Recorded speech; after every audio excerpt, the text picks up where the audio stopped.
Quantas pessoas há na divindade?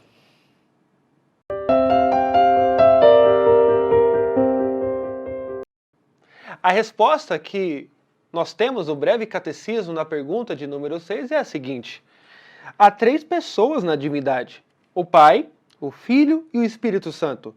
E estas 3 são um Deus, da mesma substância, iguais em poder e glória. Hoje eu gostaria de continuar falando com você sobre a doutrina da Trindade no seu aspecto teológico. Os aspectos teológicos da doutrina da Trindade. É verdade, a Trindade você nunca vai encontrar na Bíblia uma palavra escrita assim: eu sou Deus, Deus dos vossos pais e eu sou o triuno. Ou nosso Deus é uma Trindade. Você não encontra isso. E a razão é simples. A Trindade é Deus, melhor dizendo, Deus se revelou ao homem de forma progressiva na história. Então, na Bíblia, você tem um progresso da revelação. Ou seja, os elementos estão lá. Cabe-nos organizá-los a fim de pregar o Evangelho de forma fiel e didática. Tá? Isso, a teologia serve para isso, para organizar de forma fiel e didática a palavra de Deus. É como Charles Hodge certa vez já disse: Deus nunca deu ao homem um livro de ciência. Nunca deu. Mas deu a criação. Para que, mediante o subjugar da criação, o homem fizesse ciência. Organizasse. Por exemplo, gravidade é de Deus ou do diabo? É óbvio que é de Deus. Mas onde está na Bíblia a palavra gravidade? Onde está na criação? Não tem. Porque coube ao homem. Da mesma forma que Adão deu nome aos animais, coube ao homem dar nome aos fenômenos da criação, organizados e orquestrados pela providência e governo de Deus. Da mesma forma, devemos lidar com a Escritura. É óbvio, isso nós fazemos com a iluminação, nunca inspiração. Iluminação do Espírito Santo, tá? Só uma nota de rodapé. Não existe hino inspirado, música inspirada. Inspirado é o registro bíblico, tá bom? O que nós somos hoje somos iluminados para entender a palavra de Deus. E isso se deu com a doutrina da Trindade. Homens iluminados por Deus entenderam, mediante a Escritura Sagrada, desde o começo da igreja, que Deus Pai é Deus, Deus Filho é Deus, Deus Espírito é Deus. Os 3 são distintos, mas é um único Deus. Tá? Então hoje eu quero falar um pouquinho com você, aprofundar esses aspectos teológicos da doutrina da Trindade. Então, rapidamente, podemos definir a doutrina da Trindade dizendo que há somente um Deus em essência, mas que este Deus subsiste em 3 pessoas distintas. Então, olha que definição: um Deus em essência, mas que subsiste em 3 pessoas distintas. A ideia é que a essência é um Deus só. Ouve, ó Israel, o Senhor Deus é o único Deus. Deuteronômio diz, por meio ali da pena de Moisés. Tá? Mas há 3 pessoas na divindade. Não são 3 deuses, como a gente vai ver. Então, rapidamente, aspectos teológicos. Primeiro, a doutrina da Trindade não é uma crença no triteísmo. Olha só, primeiro lugar, a doutrina da Trindade não é a crença no triteísmo. O que é o triteísmo? Teísmo, lembra aí, crença em Deus. 3. Então, triteísmo é a crença em 3 deuses. Não acreditamos nisso. Tá?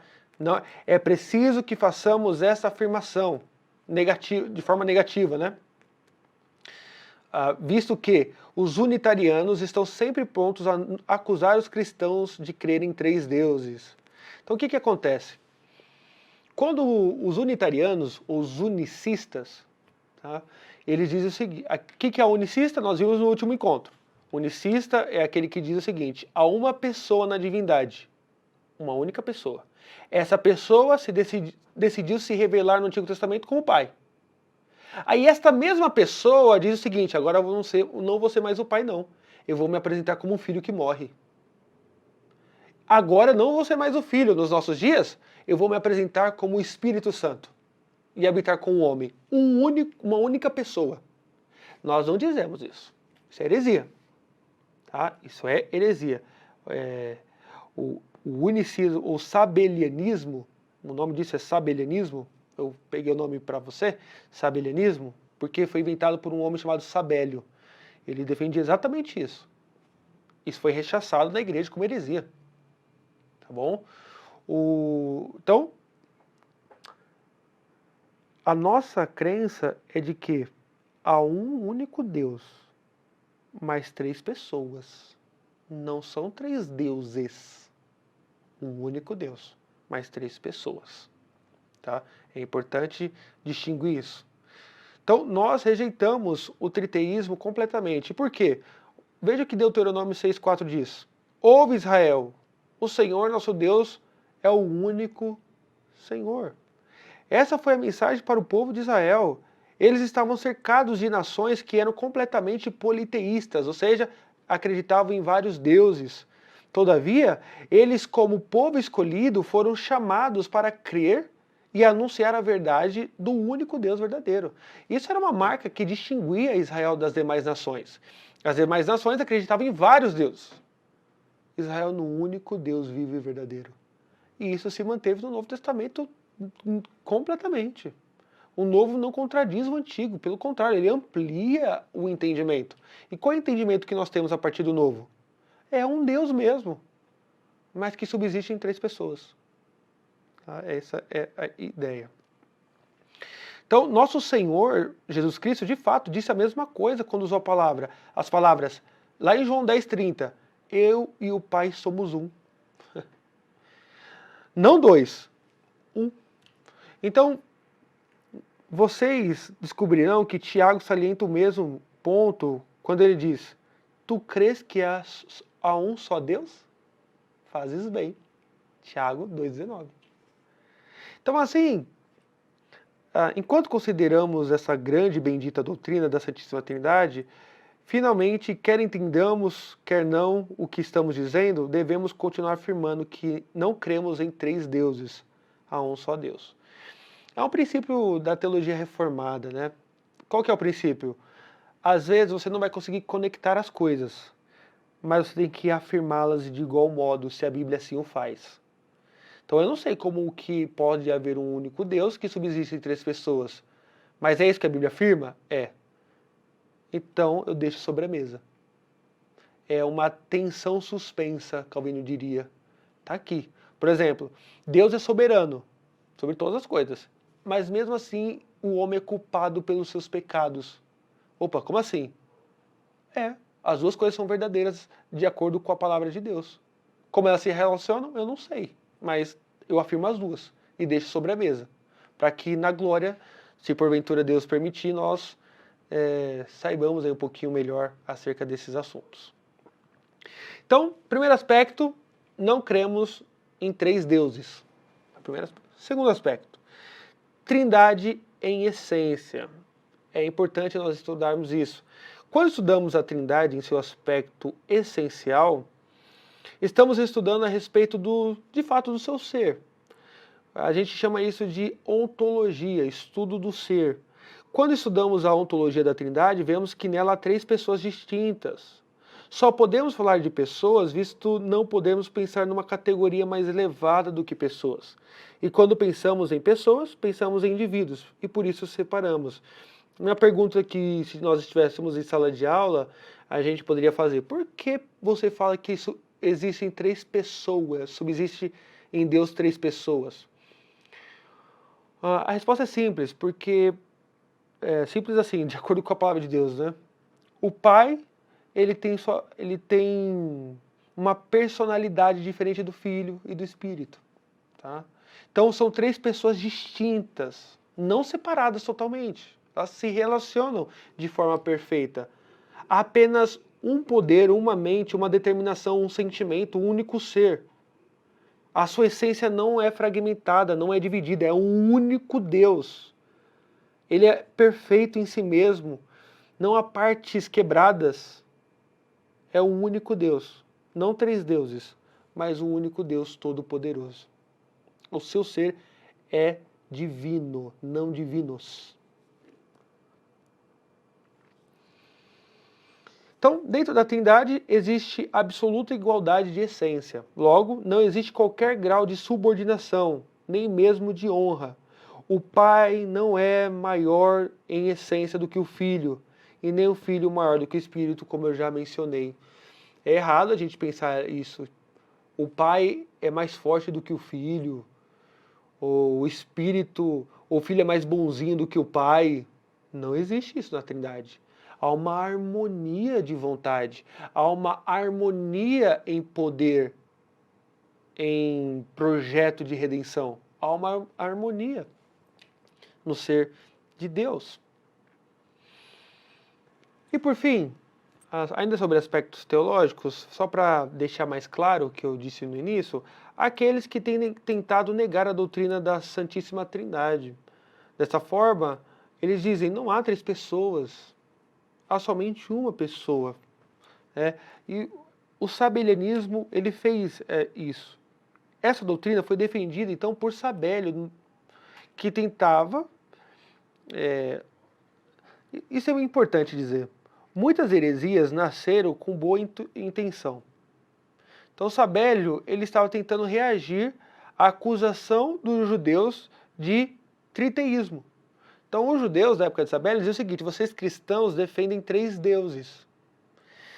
Então, Sabélio, ali por volta do ano 200, terceiro século, né? Ele forma a doutrina que leva o seu nome, o sabelianismo, dizendo que há um Deus, uma pessoa que se veste ou se apresenta de formas diferentes. Nós não cremos nisso, tá? Cremos que a Bíblia mostra que há três pessoas que subsistem no ser divino. E, por fim, o nosso último ponto é a Trindade em trabalho. Então, o que nós vimos? Nós vimos primeiro que a Trindade não significa três deuses. Vimos a Trindade no seu aspecto ontológico, ou do seu ser. Lembre-se, qual que é a ideia disso tudo, do segundo ponto? Não há mais glória para um e menos glória para outro. Não há modos de Deus se revelar no sentido, ó, eu sou uma pessoa e agora, mas eu vou me vestir de Pai, de Filho e de Espírito. Não há isso. É um Deus que subsiste em três pessoas. É isso que eu quis trabalhar com vocês. E agora, terceiro, a ideia de a Trindade em trabalho, o aspecto econômico da Trindade. O que isso significa?